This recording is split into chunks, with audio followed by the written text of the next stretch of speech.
Hola, buenos días a todos y a mis compañeros de esta mesa. Llevamos toda la mañana hablando de confianza y la idea ahora es dedicar este rato a hablar de confianza, pero concretándolo en tres entidades. Y además con la suerte de que son tres entidades que no podíais ser más diferentes en todos los ámbitos. En dimensión, en ámbito de actuación, incluso en ámbito geográfico. Y con ellos quiero un poco reflexionar sobre el tema de las confianzas. Se ha hablado, según el informe de la Asociación Española de Fundraising, que 4 de cada 10 españoles donan a entidades sociales, con lo cual 6 de cada 10 no donan, y que el 35% de los que no donan, el motivo que lo dicen es por falta de confianza. Pues de eso un poco vamos a hablar con todos vosotros. Empezamos contigo, con Raquel, con Médicos Sin Fronteras. Me vais a dejar que lea un instante lo que es la misión, que es prestar asistencia médica humanitaria a poblaciones en situación precaria y a víctimas de catástrofe de origen natural o humano y de conflictos armados sin discriminación por raza, religión, ideología política, sexo o filosofía. No sé si sabéis también que Médicos Sin Fronteras no recibe donaciones de los gobiernos y trabaja especialmente en conflictos armados. En el mundo que estamos de polarización, ellos ayudan donde hay un conflicto. Entiendo que no se cuestionan si te gusta más un lado del conflicto u otro, y eso tiene que generar desconfianza o no en vuestros grupos de interés, especialmente en una sociedad que tenemos hoy tan polarizada. ¿Cómo lo veis vosotros, Raquel? Bueno, lo primero, muchas gracias por la invitación. Es un placer estar aquí. Pues no es fácil, efectivamente. No es fácil teniendo en cuenta que la imparcialidad es el principio troncal a la hora de poder trabajar en una situación de conflicto armado donde hay necesidades en ambos lados. De cara también a nuestros donantes y a cómo generar esa confianza con ellos y cómo explicar esto, y frente a esa polarización que hay ahora en la sociedad, lo cierto es que nosotros somos bastante claros, muy claros en lo que somos y en lo que hacemos. Es decir, como bien decías, nuestro trabajo está basado en la acción médico-humanitaria, muy basada en los valores de la ética médica y de esa independencia, y por eso no recibimos fondos de estados, porque optamos por ese modelo de independencia económica, política, religiosa, de cualquier tipo. Entonces, somos muy claros en lo que somos y lo que hacemos. Es decir, y siempre invitamos también a que si se nos acerca un posible donante que considere que la causa que más le interesa es el medio ambiente y los derechos humanos, tal vez MSF no es la organización para generar una relación de confianza con nosotros. Lógicamente, todo lo que tenga que ver con situaciones que atenten a la dignidad de las personas, ya sean migrantes, ya sean refugiados, ya sean víctimas de conflicto, pues igual tampoco es nuestra organización la ideal. Dicho esto, ¿qué es lo que tenemos muy potente? Pues el acto médico.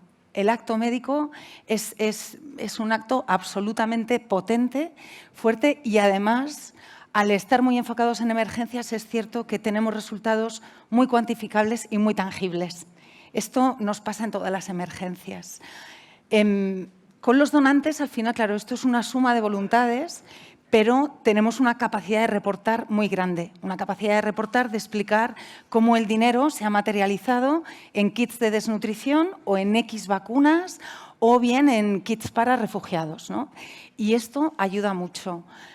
Es importante también en esta polarización hablar mucho, y sí que dedicamos un tiempo importante de nuestro trabajo a hablar y a escuchar a las personas que nos apoyan, a hacer pedagogía, a explicar muy bien, a explicar con toda la honestidad del mundo. Efectivamente, tal vez nosotros no seamos la organización en la que te puedas sentir más cómodo, o sí, estaremos encantados de que formes parte de esta cadena de humanidad, pero ahí sí que estamos muy, muy anclados en estos valores de la ética médica.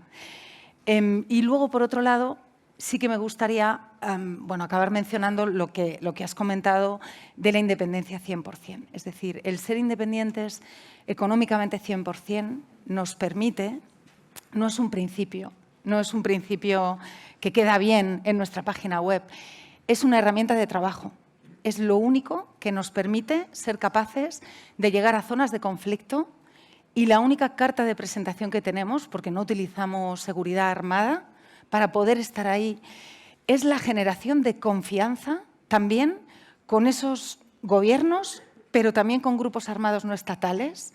Y ahí es donde nosotros tenemos que generar una relación de confianza para explicarles que lo único que nos mueve es dar atención médico-humanitaria a esa población, solamente eso, y que a partir de ahí es de donde podemos hacer un acuerdo para que nos permitan estar y para que no haya ningún tipo, bueno, pues de ataque y que se respete la misión médica. ¿Esto es fácil? No es muy fácil, pero sí que llevamos 52 años haciéndolo y la mayoría de los casos funciona. Esa independencia 100% yo creo que también está muy anclada, vuelvo a lo mismo, a la transparencia o la claridad que hablábamos antes.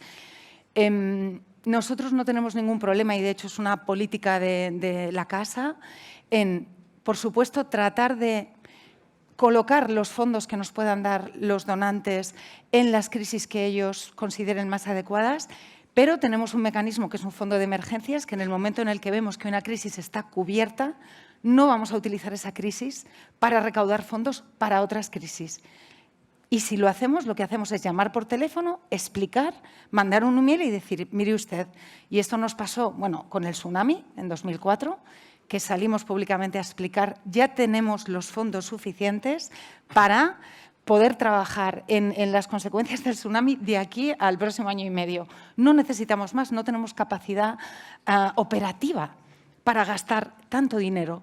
Si lo quieren, nos lo quieren dar para otras crisis, perfecto. Pasó con el terremoto de Haití en 2011, donde hicimos unas previsiones y las previsiones que hacemos económicas de cuánto nos puede, cuánto tenemos que invertir en una crisis son a nivel de MSF internacional, no solo de España.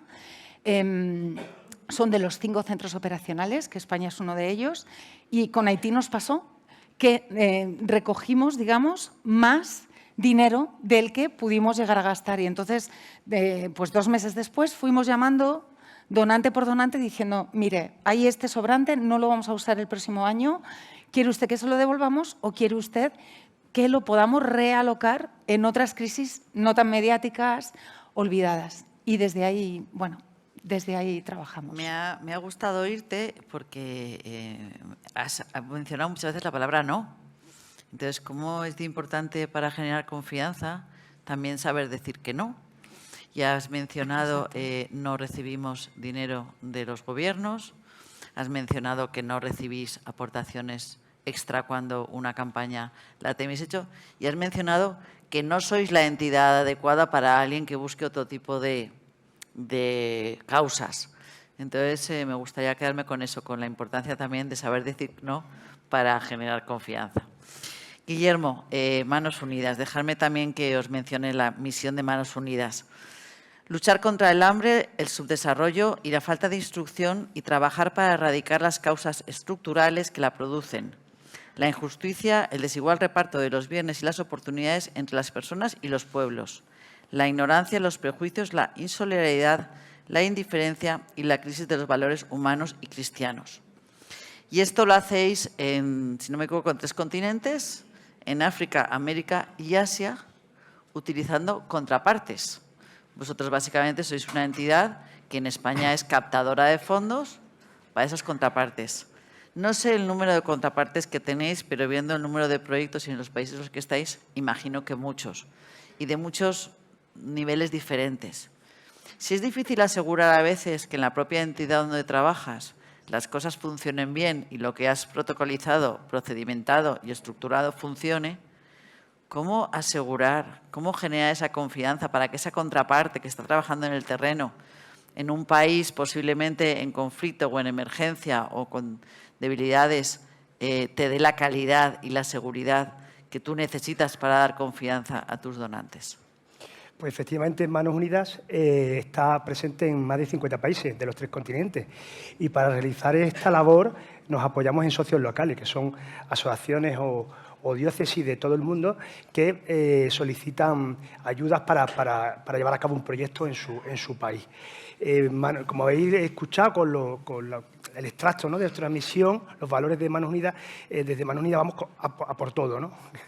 Nosotros queremos abordar lo que son las causas de la pobreza y para ir a ese extremo tenemos que colaborar, que es una de las palabras clave con la confianza, tenemos que colaborar con las personas que sufren esa pobreza, ¿no?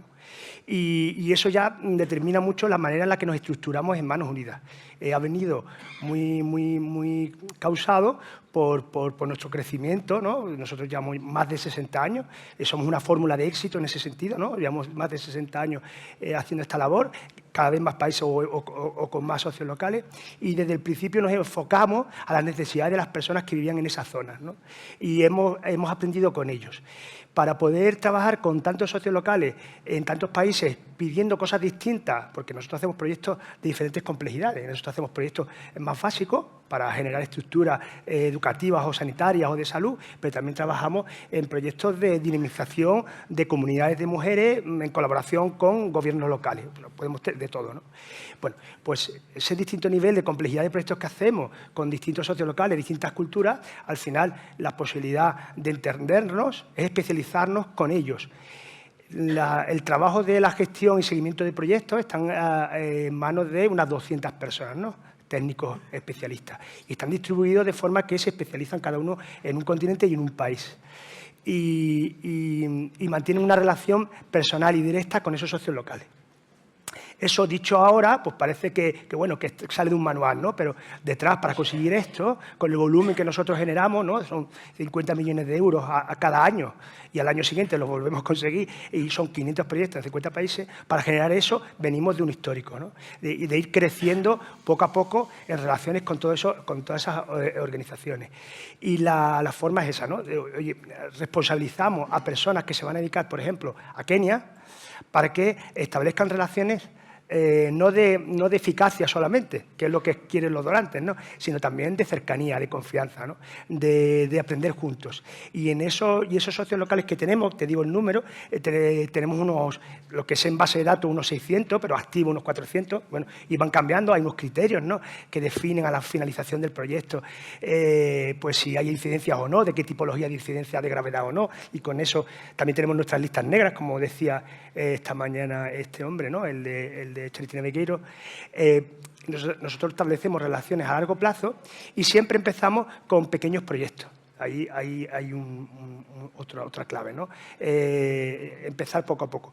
Cuando una diócesis o una asociación budista, o porque no distinguimos de ningún tipo de perfiles, que nos solicitan ayuda, si es la primera vez que trabajan con nosotros y además son una organización pequeña, pues nosotros lo que firmamos con ellos son pequeñas intervenciones. Si esa intervención sale bien, al cabo de los meses, se te finaliza, pues aprendemos juntos, el personal técnico especialista de ese país o de ese entorno de ese país aprende con el socio local. Si ese socio local, esa intervención sale bien, pues crecemos en complejidad y en exigencia.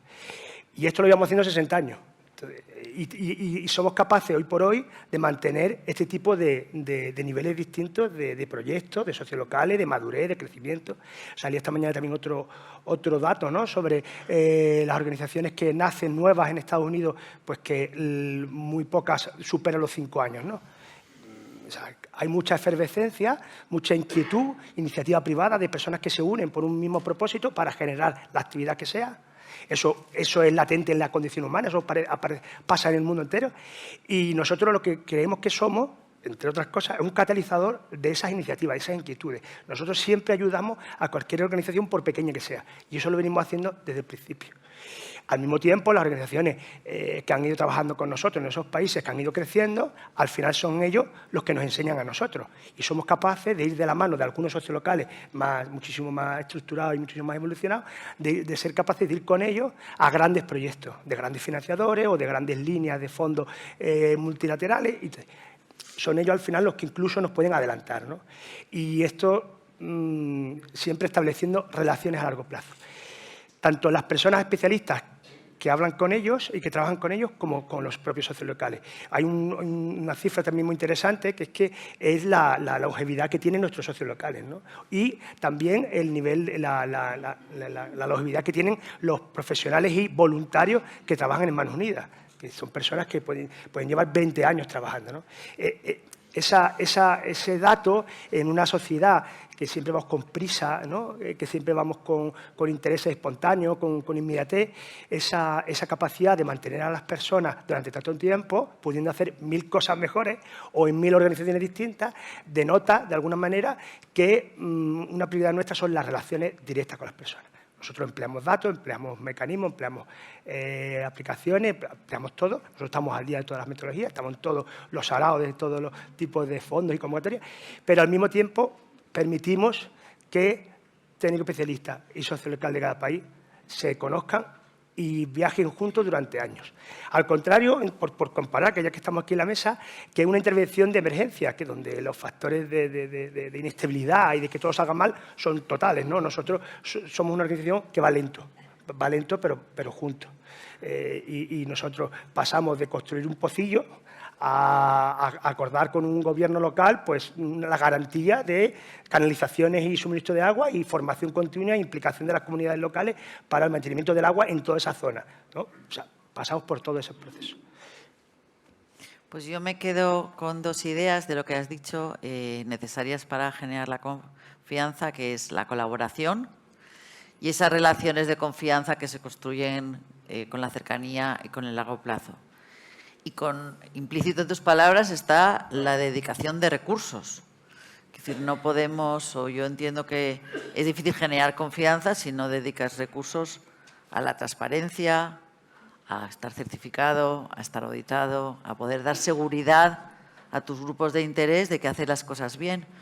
Y yo creo que las entidades medianas y grandes lo tienen asumido, pero muchas veces las entidades más nuevas o que se crean al instante consideran que es suficiente la acción y que dedicar tiempo al otro es perder el tiempo o perder dinero, ¿no? Entonces yo creo que es muy interesante lo que dices para remarcar que forma parte de la propia misión de la entidad hacer lo necesario para generar esa confianza.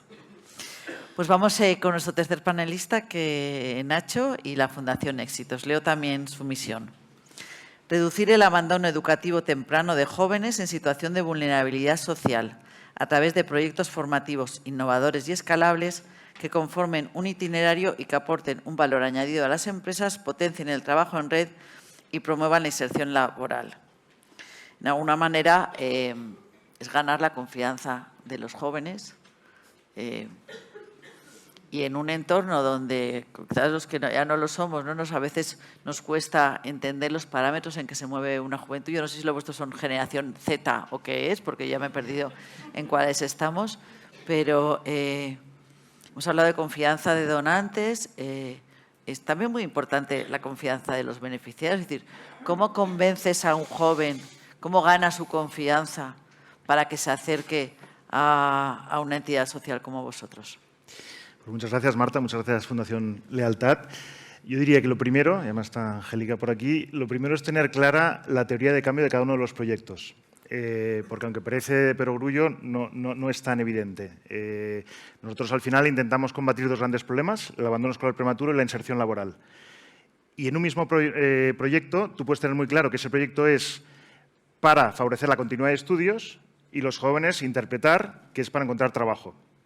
Si no está muy clara esa teoría de cambio, ahí hay un desajuste que genera desconfianza.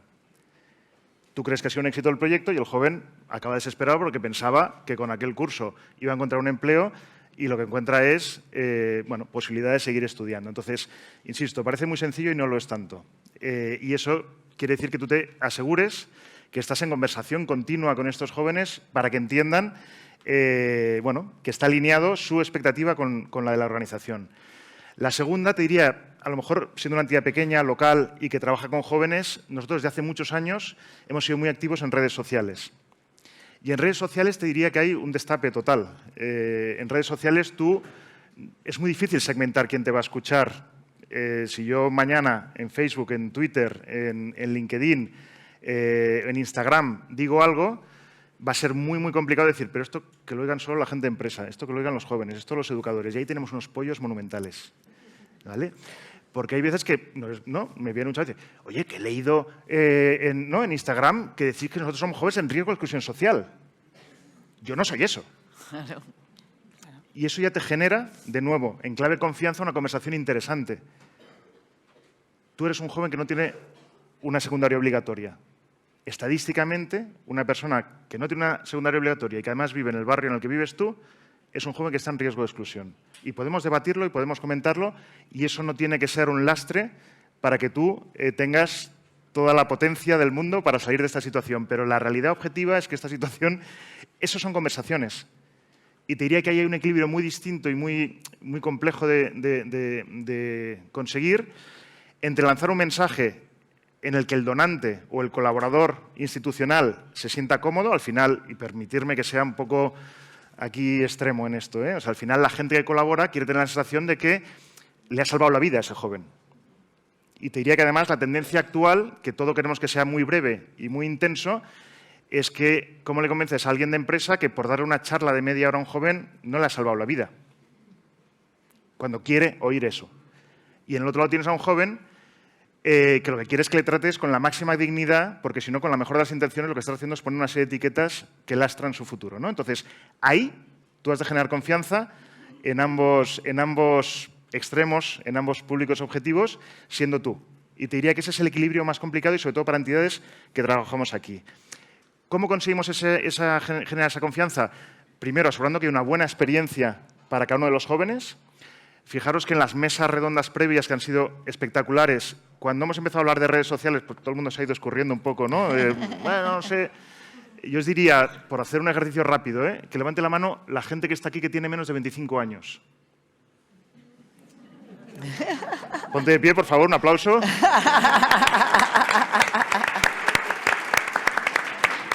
Es decir, no nos engañemos. Estamos diciendo, es que bajan los porcentajes de la gente que dona.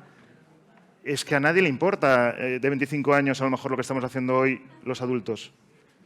Entonces, no es una elección estar o no donde están los jóvenes. Si queremos tener un futuro las ONGs, hemos de estar donde están los jóvenes y hemos de estar con los portavoces que escogen ellos y ellas. Nosotros esto tenemos clarísimo. Nosotros, cada patronato hay un bloque en el que vienen jóvenes a dialogar con nuestros patronos. Eso es básico. ¿Qué nos dicen? No queremos hablar con un logo. Primero, las redes son mi espacio personal, con lo cual no me pidas según qué cosas porque ese es mi espacio personal que no quiero mezclar ni con mi educación ni con mi empleo. Segundo, yo no hablo con logos, yo hablo con personas. Yo no hablo con la Fundación PwC, yo hablo con Marta. Y si tú intentas dirigirte a mí desde un logo, es que no te voy a contestar. Entonces, todo eso son aprendizajes que nos fuerzan a cambiar radicalmente la estrategia. Y otro tema, y con esto acabo, es si ahora salíamos a la calle y paráramos al primer señor o señora de 60, 70, 80 y le dices, oiga, ¿usted es socio de alguna ONG? Pues si te dice que sí y le preguntas ¿cuál? En un porcentaje que creo que es considerable, no se acordarán de cuál. Pues mira, no sé, un día me vino una chica muy simpática, me hizo socio de esto, no sé si eran Médicos del Mundo, Médicos Sin Fronteras, pero algo muy bonito. Genial. Esto no pasará con la gente joven. La gente joven no se va a hacer socio de nada. O va a ser muy difícil que se haga socio de por vida de algo. La gente joven tiene tendencias de que quiere, explícame tu campaña concreta y si eso me gusta yo te apoyo en ese momento. Y mañana ya veremos si me vuelves a enamorar. Entonces yo creo que eso nos obliga a tener una conversación constante con esta nueva generación de jóvenes, una conversación bidireccional en la que ya no solo que yo esté en TikTok, es que el objetivo tuyo es que gente joven quiera hacer un TikTok hablando de ti. Ahí has triunfado. O sea, esto no va de que si yo hago TikTok va a tener muy poca gracia. La gracia es que llegue un momento en que ellos digan, esto me interesa, esta es mi marca, y yo paso a ser alguien que genera un contenido de calidad sobre esa marca, sobre esa causa. Y va primero la causa y luego la marca. Entonces, en todo eso creo que hay un cambio de escenario bastante importante. Reforzando un poco la idea que nos dice Nacho, la edad media del donante en España, según el informe que ha hecho la Asociación Española de Fundraising, es de 46 años, la edad media. Con lo cual, esos jóvenes no están cerca de las ONGs, como tú dices. Y me quedo también con otro de los temas que has mencionado al principio de generar esa confianza con el beneficiario basándose en la transparencia, ¿no? Y en la importancia de esa información transparente. Pero quiero volver ahora con Raquel porque quería hablar un poco en otro ámbito, la confianza, que es un poco en el ámbito interno. Médicos Sin Fronteras tiene más de 6.000 empleados por todos los lados del mundo y en cualquier sitio. La verdad es que, desgraciadamente, en el pasado hemos conocido cosas que no nos ha gustado a nadie de entidades que sus profesionales en determinados países lo han hecho. Es decir, y no te lo puedes permitir como entidad porque tu reputación, que cuesta tanto ganar y tan poco perder, puede sufrir mucho con ello. ¿Cómo hacéis para generar la confianza con vuestros empleados? En este caso, con los médicos. La verdad es que es una pregunta interesantísima y es una de las de los nudos gordianos de cómo lo hacemos, además siendo emergencistas. Es decir, que cuando llegas a un ébola, a un cólera, a una epidemia, en un mes y medio tienes que priorizar la atención médica por encima de otros conceptos. Hay tres cosas que hacemos y que las hacemos ya desde hace muchos años, teniendo en cuenta eso, que estamos en más de 70 países, solo MSF España 6.000 trabajadores y el 85% son personal local, contratado, porque sí que, es decir, es una ONG muy profesionalizada en este sentido, pero claro, tienes un 85% de personal local con un background sociológico, político, religioso, cultural, totalmente diferente a una organización, vamos a llamarla así, occidental, porque surgió en Europa. ¿Cómo hacemos esto? Bueno, pues lo primero que hacemos, y eso lo hacemos siempre, es el estricto seguimiento para que me entiendan, la medicina científica que utilizamos en Europa. Es decir, nuestros protocolos son protocolos médicos, científicos, que siguen las guías de la Organización Mundial de la Salud y de ahí no nos salimos. Y en esa relación de confianza que luego has de establecer con los ministerios de salud para crear los acuerdos, porque te tienen que dejar trabajar. No somos 4 hippies que llegamos allí y decimos vamos a trabajar aquí porque hay muchas necesidades. No, has de crear un acuerdo, has de crear ese espacio de confianza y ahí se marcan precisamente estos límites de el tipo de medicina que nosotros vamos a dar va a ser esta.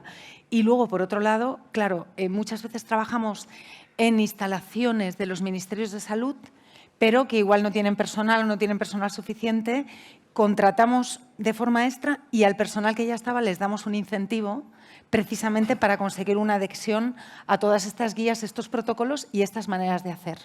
Eso, desde el punto de vista de la atención al final de las personas a las que atendemos, para nosotros es vital, que haya unos mínimos de calidad y unos protocolos absolutamente reglados. Luego invertimos mucho en formación. Es verdad que hay una parte importante del presupuesto total de Médicos Sin Fronteras, alrededor de un 1,5%, que invertimos en formación. Y casi toda esa formación se va a lo que llamamos el terreno, que ahora igual Patricia me regaña porque ya no podemos hablar de terreno. Bueno, se va a los proyectos. Y una parte muy importante es hacer este tipo de cursos de inducción, no solamente sobre la parte técnica de cómo trabajamos, sino sobre los valores. Tenemos un curso que se llama SANU, que lo tenemos, además, tenemos una plataforma que se llama Tembo, que tiene cursos, todos los cursos están ya online para que puedan llegar a todos los trabajadores, pero además se hacen presenciales. Evidentemente, vuelvo al ejemplo de antes, en una epidemia de ébola el primer mes y medio no lo puedes hacer, pero lamentablemente hay países que a pesar de hacer emergencia, como las tasas de mortalidad y morbilidad siguen siendo de emergencia médica desatendida, pues en RCA llevamos en República Centroafricana, desde los 90. Y todavía no nos hemos ido, no porque estemos trabajando en procesos sistémicos de cambio, sino porque esas tasas de mortalidad y morbilidad por desnutrición, por malaria, por partos, son de emergencia médica. Entonces, invertimos muchísimo en la formación y luego el tercer componente, que es obligatorio y que está en los contratos de todos los que trabajamos y todas en Médicos Sin Fronteras, es la obligatoriedad de cumplir con determinados valores y con determinados comportamientos. Y con esto también sí que me quiero referir, además, específicamente a un aspecto que nos ha afectado como sector, que ha habido a veces casos de abuso. Hablamos de abuso sexual, pero podemos hablar de abuso de poder, podemos hablar de malas prácticas, podemos hablar de todo lo que tenga que ver con el abuso, desde liderazgos que impliquen el malestar psicológico de nuestros equipos, desde arriba hasta el último coordinador de terreno, todo lo que tenga que ver con el abuso, todo lo que tenga que ver con la no dignidad de las personas. En esto llevamos años poniéndonos muy, muy serios. Y hay en cada contrato, tú lo firmas obligatoriamente. ¿Qué quiere decir esto? Que hay unos mecanismos internos de seguimiento de que nadie, ningún trabajador o trabajadora se saltan las normas, y en el caso de que alguno se las salte, hay todo un sistema para investigar, para analizar, para ver lo que ha pasado, y hay sanciones que pueden ir desde amonestaciones hasta despidos. Porque esto es en un entorno, como muy bien comentabas, donde trabajando en 70 países hay muy diferentes percepciones de muchos temas éticos, de comportamiento. Entonces, ahí también decimos no a cruzar ciertos límites, no a utilizar un tipo de medicina que no sea la que MSF considera que es la mejor para esos pacientes. Y al final, y sí me gustaría, vinculándolo un poco con nuestros colaboradores y nuestros donantes, la definición más básica de MSF es que somos personas ayudando a personas, que no es exclusiva, que esto lo podríamos compartir aquí muchísimos y muchísimas de las que estamos aquí hoy. Pero esa es nuestra definición y nos gusta hablar de una cadena de humanidad que empieza en las personas que nos apoyan, en los donantes y colaboradores, son nuestros imprescindibles. Es que sin ellos no podríamos, sin la confianza que han depositado en nosotros, es lo que nos permite trabajar, y en esa cadena de humanidad empezamos por ahí, por nuestros y nuestras imprescindibles, continuamos pues por toda la gente de apoyo que está desde, digamos, el mundo Europa y Estados Unidos dando apoyo a los proyectos, por nuestro personal, el internacional y el personal local, que ya digo es un 85%, y por supuesto las personas a las que atendemos, que al final es lo que nos hace estar constantemente revisitando cómo hacemos las cosas y dentro de las condiciones la mejor calidad posible. Así que ahí estamos. Vamos a dejarlo ahí porque aquí nos estamos comiendo el tiempo y quiero acabar. Os pido mucha mayor brevedad. Disculpa. No, en absoluto. Que es que está súper interesante y me encantaría al revés seguir esto. Pero yo creo que os voy a hacer la pregunta a los dos la misma. Manos Unidas, creo que tenéis más de 6.000 donantes particulares. Y en cambio, Exit, nada. Tenéis donantes empresariales y pocos. O sea, ¿alguna pista para los que nos están escuchando hoy de qué hacéis para ganar la confianza de vuestros 6.000 donantes o de vuestros pocos empresariales? Bueno, tenemos 60.000 donantes, pero bueno. ¿Qué he dicho? ¿No he dicho 60.000? No, 60.000, 60.000, sí. Espero que baila. Es muy conciso. Nosotros mucho trabajo diario de las personas que se dedican a lo que es la captación y gestión de fondos, mucho trabajo diario, muchas normas, muchísimas comprobaciones y luego muchísimas certificaciones. Aquí estamos en un evento para darle valor al evaluador, porque realmente ser sometido a este tipo de auditoría de transparencia del gobierno nos obliga a tener información objetiva de nuestro trabajo. No son análisis sociológicos ni análisis generales, sino son recomendaciones muy concretas de cómo mejorar nuestro trabajo. Entonces, muchas normas, muchas personas implicadas trabajando en este tipo de fondos y todo tipo de aprendizaje gracias a evaluaciones y certificaciones. Manos Unidas tiene calificación de la ECI, tiene la calificación de la Fundación Lealtad, la calificación de la Coordinadora de ONG de Desarrollo. Y así podemos acumular una serie de ejercicios anuales que nos sometemos, algunas veces voluntarios, otras veces obligatoriamente, para que terceras personas especializadas en la evaluación nos digan lo que hacemos mal. O sea, ninguna auditoría se lleva con tranquilidad. Tú estás tranquilo, entre comillas, porque hace un trabajo diario acumulado, pero cuando ya viene el auditor, le ves la cara de auditor, pues dice, oye, que se note que lo hago bien, no solamente que él entienda el documento. A ver si no va a entender el documento que le estoy enseñando y va a parecer lo contrario. Y entonces, someterte de manera anual a este tipo de certificación externa nos pone al día, nos pone fuerte. Pues mira, de forma muy breve, yo te diría, con las empresas sobre todo, y lo apuntaba Michael antes, es el giving by doing. O sea, al final hay una nueva generación, en este caso ya no tan jóvenes, pero ¿no?, en las empresas que lo que quieren es ser parte del cambio, parte de la solución. O sea, la gente ya no quiere donar y que tú como ONG hagas, sino que la gente quiere ser copartícipe de ese cambio. Y sobre todo la gente más joven de las empresas quiere estar formando parte de ese cambio, ¿no? Entonces yo diría que se empieza a hablar ya de activismo empresarial, o sea, ya está claro que se habla de propósito empresarial y ahí lo decían también antes, las empresas han sido mucho más rápidas aprendiendo de las ONGs que las ONGs de las empresas. ¿Qué han aprendido las empresas? Todas las ONGs teníamos un propósito, una misión, una causa. Eso lo han cogido rápido y ahora hay empresas que más allá del propósito que se les supone que es ¿no?, ganar dinero y tener beneficios, todas tienen ahora una vinculación a ODS, un propósito empresarial más allá de ese ganar dinero. Pero todas también te diría que empiezan, o algunas empiezan a hablar ya de activismo empresarial. Cómo la empresa se involucra en esas causas y pasa a ser parte de la solución. Entonces, lo que estamos lanzando nosotros es esa lógica de nosotros tenemos una causa común que creemos que podéis aportar y bienvenidos a trabajar conjuntamente. Acabo con un matiz en esto. Yo todavía estoy esperando el día que se monte un programa de voluntariado corporativo de ONGs que vamos a ayudar al mundo de la empresa. Ese día yo sueño con entrar en el Hospital Clínico de Barcelona y querer hacer una operación de cirugía. Y ver la cara que se le pone a todos diciendo, ¿pero dónde vas, loco? En cambio, todo el mundo, y con cariño hacia todas las empresas que hay aquí, todas las que nos apoyan, seguir apoyando, todo el mundo se atreve a llegar a una ONG como esa y decir, te voy a explicar cómo vamos a actuar con los jóvenes en riesgo de exclusión social para mejorarlo. Y pobre de ti que se te ocurra decir, hombre, igual de esto sé yo un poquito más que tú. Entonces, se están diluyendo las fronteras entre sectores, pero hay un know-how que hemos de respetarlo. Si no lo respetamos, no habrá alianzas duraderas. Y las alianzas a veces van muy forzadas por un tema económico. Si tú me das dinero y quieres hacer esto, pues al final te diré que sí, porque no me queda otra. Pero eso no es una buena alianza.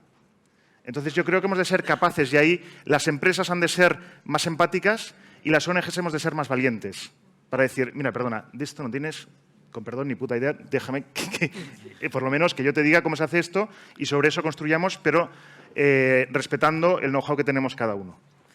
Muchísimas gracias.